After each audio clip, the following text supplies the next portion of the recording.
Akhirnya kita bisa melihat kedatangan dari murid sekolah Kyoto yang akan mengikuti acara yang menjadi pusat ajang kekuatan sebenarnya di sini. Sekaligus menjadi arena pertarungan antara murid sekolah Jujutsu ya. Dimana acara ini memang sudah diadakan setiap tahunnya dan menjadi ajang untuk melihat seberapa besar kekuatan yang dimiliki murid setiap sekolahnya. Ya, secara gambaran besarnya kan, para sekolah Jujutsu ini memang tidak akur satu sama lain. Mungkin dari luar kelihatannya nggak ada apa-apa. Padahal mereka saling bersaing untuk membuat pengguna Jujutsu terkuat dari sisi mereka masing-masing. Apalagi dalam episode 8 di sini kita sudah bisa melihat kedatangan dari para murid sekolah Kyoto, yaitu adalah murid tahun kedua Mai Zenin dan murid tahun ketiga Aoi Todo. Yang akan saya jelaskan gambaran besar mereka ini siapa di dalam video ini ya.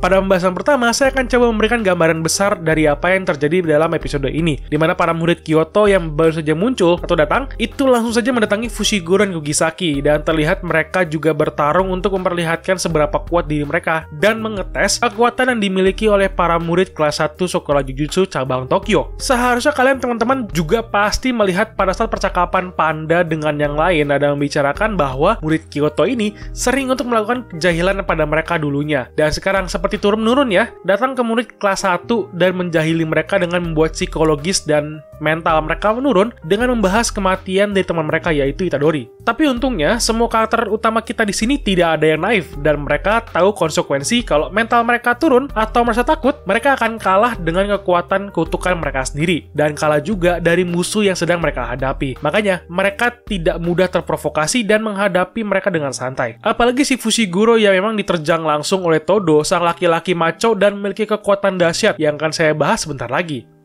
Masuk ke dalam pembahasan kedua, yaitu pembahasan karakter yang hadir di sini ya. Namun saya akan cuma membahas dua karakter saja, yaitu dua murid dari sekolah Kyoto. Nah, banyak dari teman-teman yang menanyakan mengenai karakter Aoi Todo di sini. Karena kan dia ini dari sekolah saingan, apakah nantinya dia ini akan menjadi musuh abadi Itadori dan kelompok lainnya? Jawabannya enggak teman-teman, dia ini uniknya nanti malahan akan menjadi saudara angkat seperjuangan dari Itadori ya. Terlepas dari sifatnya yang cukup tidak biasa atau aneh, dia juga nantinya menganggap Itadori sebagai saudara laki-laki yang akan sangat dia jaga atau lindungi. Apalagi si Itadori nantinya akan diajarkan mengenai cara bertarung dan menggunakan kekuatan Jujutsu yang sama atau mirip seperti Aoi Todo. Terutama cara martial arts-nya dia ya. Nanti si Itadori ini akan menggunakan martial arts yang hampir mirip dengan si Aoi Todo di sini.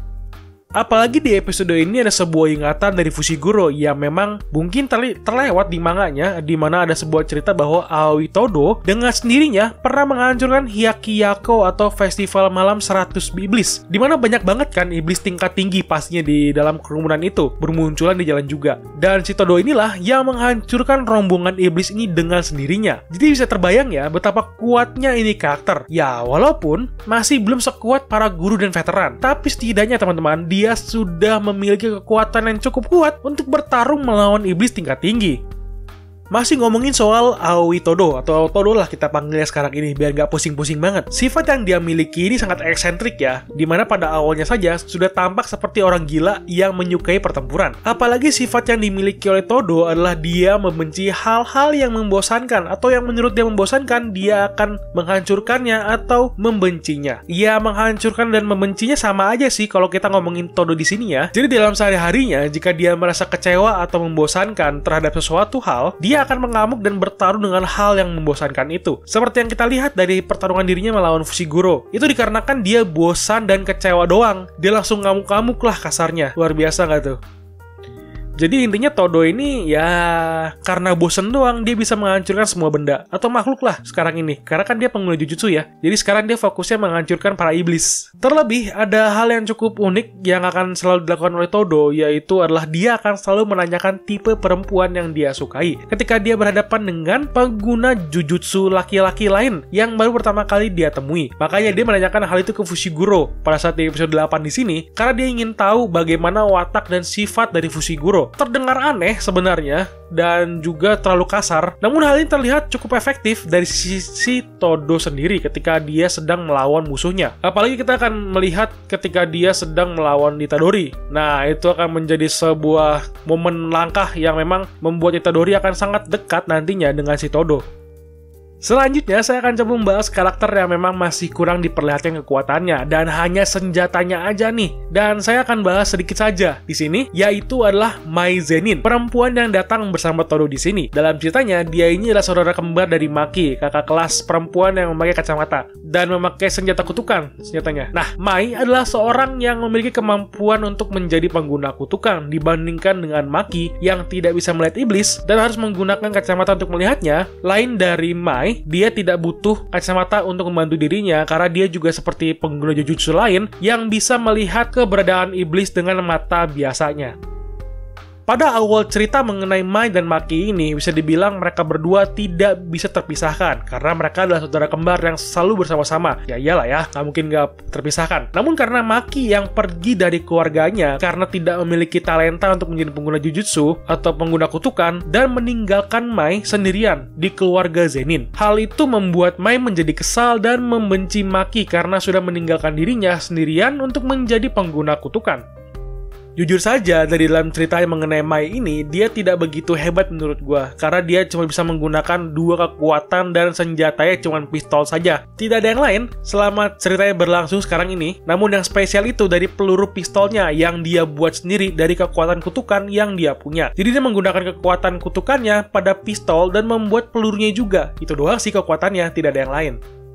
Masuk ke dalam pembahasan terakhir, sedikit spoiler untuk teman-teman yang penasaran akan cerita yang diperlihatkan di ending episode. Pada cerita selanjutnya, di mana kita bisa melihat Mahito yang sudah mulai bergerak dengan membuat 3 orang pelajar tewas dengan mengenaskan ya di bioskop. Dan disinilah kita akan kembali ke sisi Itadori dengan pelajarannya menjadi pengguna jujutsu. Di mana di sini akhirnya dia bisa bersama dengan guru yang akan mengajarinya. Apalagi di sini dalam pelajarannya, Itadori akan masuk ke dalam misi dari organisasi jujutsu untuk melawan para iblis liar yang meresahkan masyarakat biasa. Dan yang menjadi mentornya adalah Kento Nanami, di mana akhirnya kita bisa melihat sang guru atau mentor baru Itadori. Dan jika episodenya bisa lebih cepat, di episode 9 nanti, Mahito akan melawan Kento Nanami di sini bersama Itadori, yang akan berteman dengan anak manusia yang akan dirubah menjadi iblis oleh Mahito. Sangat dinantikan sekali ya.